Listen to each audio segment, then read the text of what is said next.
Everything you thought you knew about Finding Bigfoot just changed. On the morning of March 14, 2026, a file appeared on a private paranormal research forum used by former Animal Planet production staff. No username, no timestamp, no explanation, just a folder labeled Do Not Distribute, Field Archive, Season 11, Episode 9, Unaired. What was inside that folder has been circulating in closed communities ever since, passed between researchers, former crew members, and longtime fans who cannot explain what they are seeing. Within 48 hours of the file surfacing, 2 former Finding Bigfoot producers had been contacted by journalists. Animal Planet's parent company issued a quiet internal memo, and 3 of the 4 cast members had gone completely silent on social media. What is on that footage changes the story of the show. It changes what the cast saw out in those woods. It changes what the network knew and refused to air. And once you understand exactly what was captured and exactly why it was buried, the 11 seasons of Finding Bigfoot you watched on television will never look the same way again. Subscribe now. You are going to want to remember where you heard this first. The footage runs 43 minutes and 17 seconds. It was filmed on handheld field cameras during what was supposed to be a routine overnight investigation in the Wacita National Forest in western Arkansas, a location the Finding Bigfoot team had visited twice before with inconclusive results. The date on the metadata reads October 22, 2013, which places it deep in the show's production run, after the team had established their methods and before the final seasons began to show signs of creative exhaustion. The quality is exactly what you would expect from field footage shot in darkness. Grainy, unstable. The audio cuts in and out in the way that equipment always does in heavy timber. But none of that is why this footage was buried. None of that is why producers pulled it from the editing bay and removed it from the Season 11 lineup before anyone outside the core production team had a chance to see it. What happened on camera that night in the Wacita National Forest was something the network looked at, reviewed, consulted about, and made a deliberate and documented decision to erase from public record. This is what they captured, and this is why they did not want you to see it. To understand why this footage matters, you first need to understand what Finding Bigfoot actually was. Not the version the network packaged and sold to millions of viewers on Saturday nights, but the real investigation that was happening beneath the surface of every episode. Finding Bigfoot premiered on Animal Planet on May 29, 2011. The premise was simple enough on paper. A team of dedicated researchers would travel to locations across North America where credible Sasquatch sightings had been reported, interview witnesses, analyze evidence, and conduct overnight field investigations in the hopes of making contact with the creature. What made Finding Bigfoot different from every paranormal investigation show that came before it was the team. These were not actors playing researchers. These were not television personalities given a cryptid premise and pointed at a forest. Every single member of that team had spent years, in some cases decades, working in the field before a single camera ever followed them into the woods. Matt Moneymaker had founded the Bigfoot Field Researchers Organization in 1995, building it into the largest and most respected Sasquatch research network in the world. Cliff Barackman was a biology-trained researcher with one of the most comprehensive footprint cast collections in existence, a man who approached every investigation with the methodology of a trained scientist. James Bobo Fay had been conducting field investigations along the Northern California coast since the early 1990s, accumulating first-hand witness testimony from credible sources that most researchers never get access to. And Ranae Holland was a field biologist with a genuine scientific background who joined the team as the skeptic, the voice that pushed back on every claim and demanded evidence before conclusions. Together, these 4 people represented something genuinely unique in the history of paranormal television. They were the real thing, and what they encountered in the Wacita National Forest on October 22, 2013 was something that none of them had ever seen in all their years of combined field research. James Bobo Fay was born on May 28, 1964, in Long Beach, California. He grew up on the coast, spending his childhood outdoors in the way that children of that era did, in the hills and along the shoreline, developing the kind of deep, instinctive familiarity with natural environments that would define his entire adult life. By the time he reached his late teens, Bobo had developed a specific and consuming interest in the folklore and reported sightings of large, unidentified primates along the Northern California coast. He began reading everything he could find. He tracked down witness accounts from logging communities, from fishermen, from hikers who had come forward with reports that the mainstream scientific community ignored and the media treated as joke material. Bobo treated none of it as a joke. He approached every account the same way he approached the wilderness itself, with patience, with respect, and with the understanding that the natural world contains things that human beings have not yet cataloged or explained. By his early 20s, Bobo was conducting his own field investigations. He learned to cast footprints. He learned to distinguish between the track patterns of known animals and the stride length, toe spread, and dermal ridge patterns of tracks that did not match anything in the existing record. He learned the sounds of the forest at night well enough to identify what did not belong. And over the course of years spent in remote wilderness areas from Northern California to the Oregon coast, he compiled a personal record of encounters and evidence that few researchers in the field could match. When Matt Moneymaker founded the Bigfoot Field Researchers Organization, Bobo became one of its most active and productive members. He was the researcher you called when you needed someone who could spend a week in the backcountry without resupply, who could work in conditions that most investigators would not tolerate, and who understood the terrain and the behavior patterns associated with reported Sasquatch activity in ways that came from genuine field experience rather than library research. By the time Finding Bigfoot put cameras on him, Bobo Fay had already spent the better part of 20 years doing exactly what the show claimed to document. He was not performing for the cameras. He was simply continuing the work he had always done, with a larger audience watching. Cliff Barackman was born on September 5, 1969, in Long Beach, California, the same coastal city that produced Bobo Fay. Though the two would not meet for years, Cliff grew up in a household that valued science and critical thinking. His father was an engineer. His mother was a teacher. From an early age, Cliff demonstrated the kind of methodical, detail-oriented thinking that would eventually make him the most scientifically rigorous member of the Finding Bigfoot team. He developed an interest in the natural world as a child, spending time in the wilderness areas of Southern California and developing a genuine respect for biological complexity. His interest in Sasquatch began not with a personal sighting, but with the evidence, specifically with the Patterson-Gimlin film captured on October 20th, 1967, at Bluff Creek in Northern California. Most people who encounter that film either dismiss it immediately or accept it uncritically. Cliff did neither. He studied it. He analyzed the biomechanics of the figure's movement, the proportions of the body, the way the muscle groups moved beneath the surface. He read every analysis that credentialed researchers had produced, and he concluded that the film,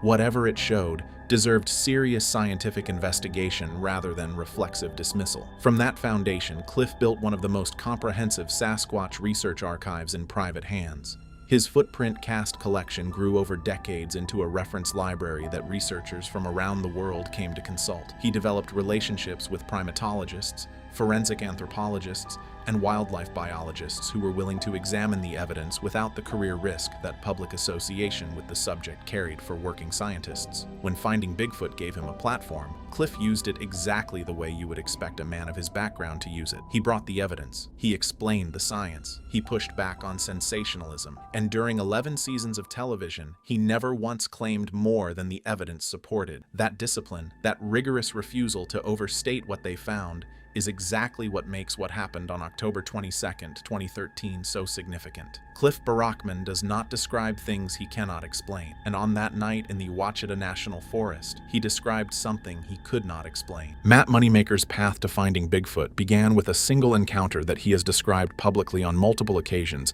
but that has never been fully believed by the audiences who heard it. In the summer of 1994, Matt was camping alone in the Medford area of Ohio, a region with a documented history of large animal sightings that predates the modern Bigfoot phenomenon by more than a century. In the early morning hours, he heard a sound that he has since described as unlike anything produced by any animal he had previously encountered. A long, low vocalization that carried through the trees with a resonance that felt less like a call and more like a warning. And then, in the darkness beyond the tree line, he saw something move. He has described it as bipedal, massive, moving with a fluid confidence through terrain that would have challenged a human being at full speed. It was in his field of vision for less than 4 seconds. But in those 4 seconds, Matt Moneymaker's entire understanding of what lived in North American wilderness was permanently altered. He spent the following year reading everything available on the subject. By 1995, he had founded the Bigfoot Field Researchers Organization, initially as a small network of like-minded researchers who pooled field reports and coordinated investigations. Over the following decade and a half, the BFRO grew into the world's largest database of credible Sasquatch sighting reports, with field investigators in every state and several Canadian provinces. When Animal Planet approached Matt about Finding Bigfoot, he understood immediately what the show could be. Not entertainment dressed up as research, actual research, conducted by actual investigators in front of a national audience. The agreement he reached with producers gave the team significant creative control over the investigation methodology. They would go where the evidence pointed. They would interview real witnesses. They would work the field the way they always had. The cameras would document whatever happened. What happened on October 22nd, 2013 was something Matt Moneymaker, after nearly 30 years of fieldwork, had never seen before, and it was something he would spend the following years trying to understand. The Wacita National Forest covers nearly 1.8 million acres across western Arkansas and southeastern Oklahoma. It is one of the oldest national forests in the southern United States, established in 1907, and it encompasses terrain that ranges from steep mountain ridgelines to dense river bottom timber to remote hollows that see virtually no human foot traffic across entire calendar years. The region has a documented history of large animal reports that stretches back into the 19th century, when Osage and Cherokee accounts of a large hair-covered humanoid figure in the mountain wilderness were recorded by early European settlers who had no cultural framework for what they were hearing. In the modern era, the BFRO database contains more than 60 credible sighting reports from the Wacita region, a number that researchers consider significant given how underreported sightings in this part of the country tend to be due to the rural and largely private land character of the surrounding communities. The Finding Bigfoot team had investigated the Wacita corridor twice before the October 2013 visit. Both previous investigations had produced what Bobo described as promising but inconclusive results. Auditory events that could not be attributed to known animal sources. A track sequence discovered along a creek bottom that Cliff measured at 17.5 inches,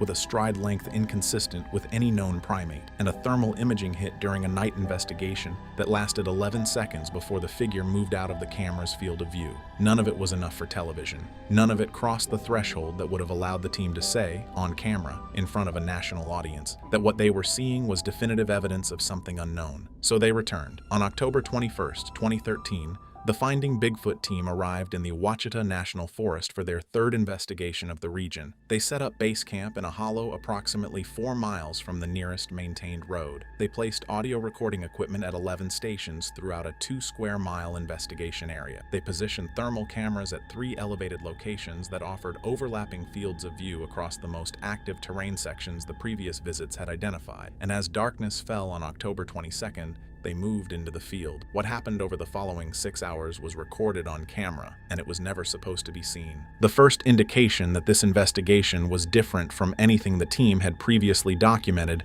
came at 11:17 in the evening, when the audio station positioned at the eastern edge of the investigation area recorded a vocalization that stopped every member of the team simultaneously. Former crew members who were present that night and who have since spoken about it described the sound as something that registered physically before it registered mentally. It was not a scream. It was not the wood knock that Bigfoot researchers use as a standard contact call. It was something closer to a sustained low-frequency harmonic that seemed to come from multiple directions at the same time, as though the sound itself was surrounding the team rather than originating from a single point in the forest. Bobo Fay's reaction, captured on field camera, was immediate and uncharacteristic. He stopped moving entirely. He held up one hand to halt the rest of the team, and then he turned slowly, 360 degrees, scanning the tree line with the thermal imager. What the thermal camera recorded during that rotation has not been seen publicly. What former crew members have described is a series of heat signatures positioned in the tree line at intervals that formed what one person described as a deliberate perimeter.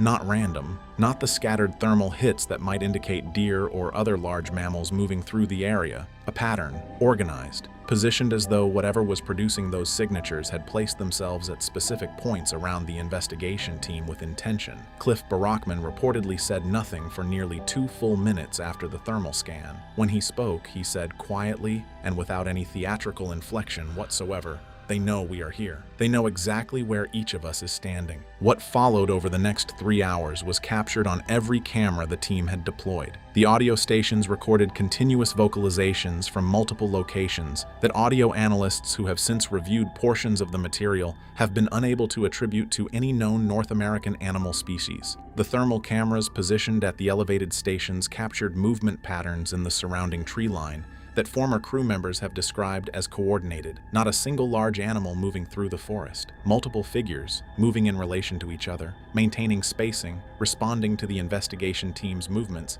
by adjusting their own positions. At approximately 1:14 in the morning, Ranae Holland, the team's trained field biologist and designated skeptic, the person whose entire role on the show was to resist premature conclusions and demand scientific rigor before any claim was made, said something into her field recorder that no one on the production team expected to hear from her. She said, and these are the words as they have been reported by multiple people who were present that night. "I need to say something for the record. Whatever is out here tonight is not behaving like any animal I have studied. This is not territorial behavior. This is not predator and prey behavior. This is something else. This is deliberate. It is organized. And I think it is curious about us in the same way that we are curious about it." The cameras were still rolling when she said it. The audio was captured clearly. And within 72 hours of the investigation wrapping, the footage had been pulled from the editing pipeline. The field recordings had been transferred to an internal server with restricted access.